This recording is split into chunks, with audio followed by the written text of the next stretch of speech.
Amin'ny tarimiramira ry havana malala no azontsika miaona toy izao fampizara Mofonaina indray enoantsika ny tenin'Andriamanitra ihany koa.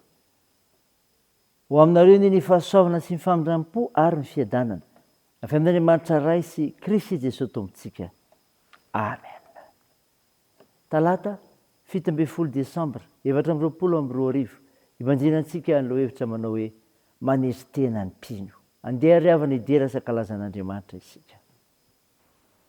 Ianao Jehovah nitokiako, aoka tsy menatra marak'izay aho. Vonjeo ny famarinanao aho ka hafao, atonga lany amiko ny sofinao ka vonjeo aho. Aoka ho vatolamy fonenana ho atonoko mandrakariva ianao, izay efa nandidy hamonjy ahy. Farambatsiko batery fiarovanao ahy ianao. Andriamanitra, afao amin'ny tanany ratsy fanahy aho, dia amin'ny tanany mpanao meloka tsy ny lozabe. Fenao ny fanantenako Jehovah, ry tokatry fony aho mbola tanora. Amen.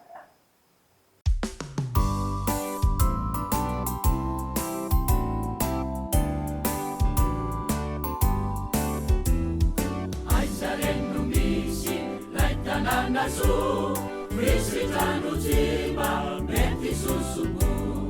Zay nampianay Immanuelina, o Aiza re Immanuelina.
Ivavaka isika. Ry Tompon'Andriamanitra io, Andriamanitra mpampiavana ianao, ary tsisy manakana anao izany no ny herinao sy ny asanao. Matsiaro sy mitsinjo ary mamonjy sy miaro anay ianao. Misaotra anao izay ny amin'ny fandaminanao ny fiainanay. Ka afaka manavao anay ianao ary mijoro vavolombelonao ny amin'izany koa. Dera sy mankalaza ary manome voninahitra ny anaranao masina izay Tompo. Be ny fahatsoanay ko mifonona aminao. Mamela ny elikay, mamindra fo aminay. Fanamasino, midira ty anatinay raha siaino sy andray ny hafatra tsara avy amin'ny Mofonaina izay. Mitenena Tompo, fa vonintenanao izay. Aminaran'i Jesosy Kristy mpamonjy anay. Amen.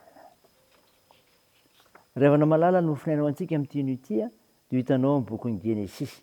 Genesis 2:30, ny 10 ka hatramin'ny 7:10. Mivaky toy izao aminaran'i Jesosy. Ary Jakoba, Andriamanitra Abrahama raiko, sady Andriamanitra Isaka raiko, dia Jehovah izay fananao tamiko hoe mody any amin'ny taninao sy any amin'ny havanao, dia hanao soa aminao aho. Tsy miendrika ho nahazo na kely akory azaho tamin'ny famindrampo rehetra sy ny fahamarinana rehetra izay nataonao tamiko mpanomponao, fa tsy nitondra na inona afa-tsy nitehiko ihany aho fononeta ity Jordany ity. Nefa ankehitriny efa tonga toby roa aho. Vonjeo aho amin'ny tanan'ny rahalahiko, dia amin'ny tanan'ny Esau, fa matahotra azy aho, fandrao avy amela mba amin'ny vady aman-janaka izy. Fa anao efa nanao hoe anisy soa anao tokoa aho, ka ataoko maro ny taranakao, ho tahaka ny fasika ny an-dranomasina, izay tsy azo isaina noho ny amarony. Amen. Ray masino, manamasinana ny fahamarinana, ny teninao ny fahamarinana.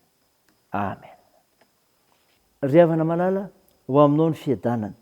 Avy amin'ny Jesosy Kristy mpamonjy atsika, ilay nihetra hatretỳ-tany ho famonjena antsika. Mofonaina vakina tamintsika teo ravana ny Genesis 2:30, ny 9 ka hatramin'ny 12, dia anisan'ireo mpahatantara milaza ny anona ny Jakoba sy Esau.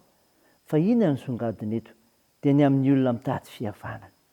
Ny olona mitady fihavanana dia mitadidy ny teny fampanantenan'Andriamanitra. Tsapany Jakoba ry havana ny fahadisoany nataony tamin'ny Esau ralahany. Rehefa niomana ny fosy havana aminy izy, na dia teo aza nefa nitetika rehetra nomaniny mba hatanteraka izany, dia tsy natoky teny izy, fa nantoraka tamin'Andriamanitra sy nila vonjy taminy. Amin'ny tonom-bavaka nataony no ahitana ny alehibe ny fanetretena nanany. Nitadidy sy nametraka ny fahatokin'ny ny teny izay nambarany tompo taminy izy. Andriamanitra Abrahama raiko, sady Andriamanitra Isaka raiko. Dia Jehovah izay fa nanao tamiko hoe, mody any amin'ny taninao sy ny any amin'ny havanao, dia hanao soa aminao aho. Fa ianao efa nanao hoe, anisy soa anao tokoa aho, ka ataoko maro ny taranakao ho tahaka ny fasika any an-danitra izay tsy azo isaina noho ny amarony. Ry havana malala, zava-dehibe koa no ambaran'ny tenin'Andriamanitra ny amin'ny olona mitady fihavanana, dia izao mitady famonjena avy aminy. Mitady famonjena avy aminy. Na dia nanana fananana be sy tokony olona marobe nomba azy sy afaka hiaro azy izy, sady nanana paika sy tetika samihafa mba hihavanany amin'ny Esau, dia tsy nafaka nitahotra sy nitebiteby izany. Andriamanitra irery no azo antoka ampitony azy ka hoy izy, vonjeo aho amin'ny tanan'ny rahalahiko dia amin'ny tanan'ny Esau, fa matahotra azy aho, fa andao avy amely ahy mba mivady aman-janako izy. Eto ry havana nilazantsika fa Andriamanitra irery ihany no mpamonjy azo antoka, manafaka ny ady saina sy ny olana saribana, izay rehetra mentoraka aminy no azo fitoniana. Manamarina izany ry havana ny tenin'ny mpanao salama hoe, avetrao amin'ny Jehovah ny entanao ary izy no anohana anao, tsy avelany angozozo marak'izay ny marina. Raha izany ry havana, ho voninahitra Andriamanitra. Amen. Andeha vavaka isika. Andriamanitra, misaotra no mofonaina nomenao anay izay milaza ny olona mitady fihavanana, dia ny mitadidy ny teny fampanantenanao Andriamanitra, ary dia mitady famonjena aminy koa. Mivavaka aminao izahay ny amin'ny asa nomenao anay velomanay, hamelomanay ny ankonana nomenao. Ianao no hanavoanay hatrany amin'ny fifandraisana amin'ny mpiara-miasa. Tompo, meo asa ireo mitady izany. Tompo, vavaka aminao izay ho an'ireo marary mila ny vavakay. Atsoro ny tananao, anendry ny rofo sy ny aretina rehetra. Toany ny asa fitsaboana, atanjao ireo azony manjo, ampio ireo maresokiolona sy sahirana, mitahihany amin'ny hazakazaka ataonay, ka ampahirezanao anay amin'izay ataonay sy ny fikasanay. Atao io ny fianarana, ny fitiazana atao. Tompo, vonjeo ny firenenay, eny avoty izay amin'ny anaran'i Jesosy Kristy mpamonjy anay, sy ivavahanay, no angatahana izany. Miaraka amin'ilay vavaka nampianariny anay manao hoe, ranay ao izay ny an-danitra, ho masina anie ny anaranao, ho tonga anie ny fanjakanao, atao anie ny sitraponao ety an-tany ho tahaka ny an-danitra. Meo ny an'izy anona sahaza ao anay, ary mamelany elikay tahaka ny namelana izay meloka taminay, ary aza mitondra anay amin'ny fakapanahy, fa manafanay amin'ny ratsy, fa anao ny fanjakana sy ny hery, ary ny voninahitra mandrakizay. Amen. Raha izay fotoana ry havana ny tsodrana tolotra anao amin'ny anaran'i Jesosy Kristy. Hitasy hiaro anareo anie ny Tompo, hijery anareo ankamoram-po anie ny Tompo, ka hiantra anareo, handray anareo amin'ny kazavam-po anie ny Tompo, ka ame anareo ny fiadanana. Amen. Ny Tompo ny fiadanana anie, hanome anareo fiadanana amin'ny zavatra rehetra, ao aminao rehetra anie ny Tompo. Amen.